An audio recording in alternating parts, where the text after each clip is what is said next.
Have you ever been close to a huge breakthrough, a massive financial win, only to do something stupid at the last second to ruin it? Have you ever had a $1 million idea, but instead of launching it, you sat on it for months until someone else did it? We tell ourselves we want to be rich.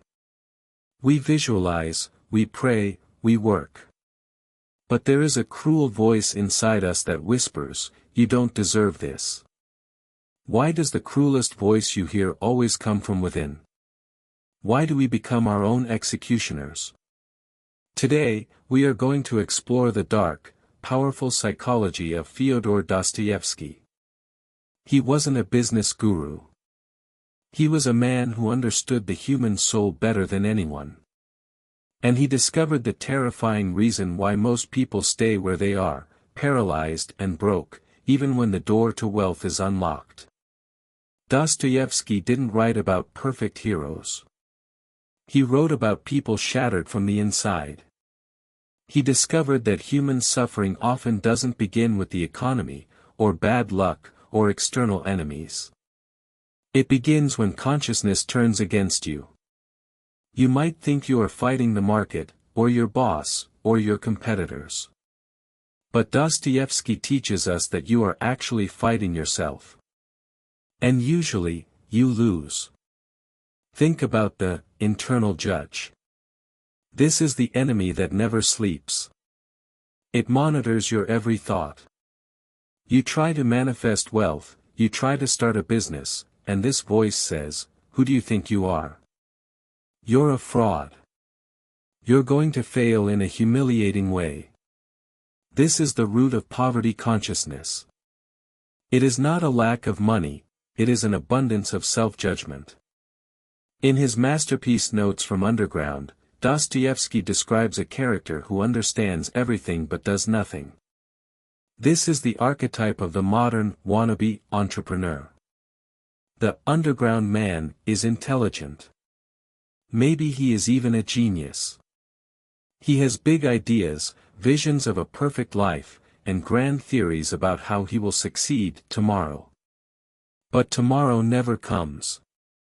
Dostoevsky warns us of a deadly trap: intelligence without action is a form of death. There is a specific type of person who stays poor because they are too smart. They overanalyze. They see every possible risk. They think about acting, they plan to act, but they never pull the trigger. They prefer the safety of their potential, thinking, "I could be rich," over the risk of actually trying and failing. As Dostoevsky shows us, the person who acts, makes mistakes, and tries again is infinitely superior to the genius who sits in his room analyzing why it might not work. If you want to manifest wealth, you must kill the underground man inside you. You must stop thinking about money and start acting in the world.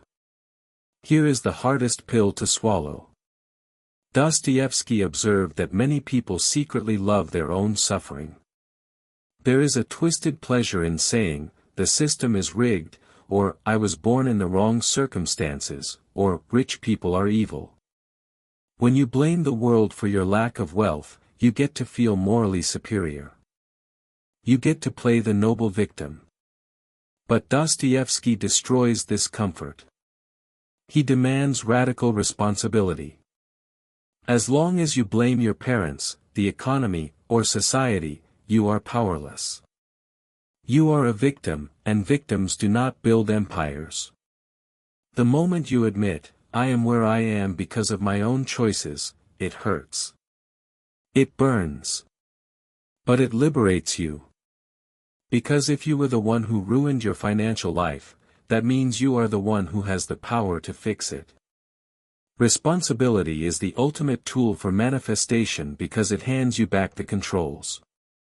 So, how do we use this to get rich? Dostoevsky gives us the answer, not through magic, but through mechanics. You cannot think your way out of a prison you built with lack of action. You cannot affirm your way to self-respect. Self-respect, which is the foundation of a wealthy identity, is only born from coherence between what you say and what you do. Every time you promise yourself you'll work on your side hustle, and you don't, you teach your brain that you are a liar. You destroy your own belief in your power. The way out is through small, concrete actions. You don't need a massive leap. You need to keep a small promise to yourself today. Then another one tomorrow. You need to act before you feel ready. You need to launch the product while you are still scared. You need to make the investment while your voice shakes. Wealth belongs to those who can tolerate the discomfort of being imperfect in public. The door to the underground, the door to that dark place of inaction and excuses, was never locked. You simply refuse to open it. You can choose to stay in the comfort of your excuses, dreaming of the millions you feel you deserve. Or, you can accept the pain of responsibility. You can face the fear, ignore the internal judge, and step into the arena. The world doesn't pay you for your potential. It pays you for your courage. Stop being your own enemy, and start building the life that is waiting for you.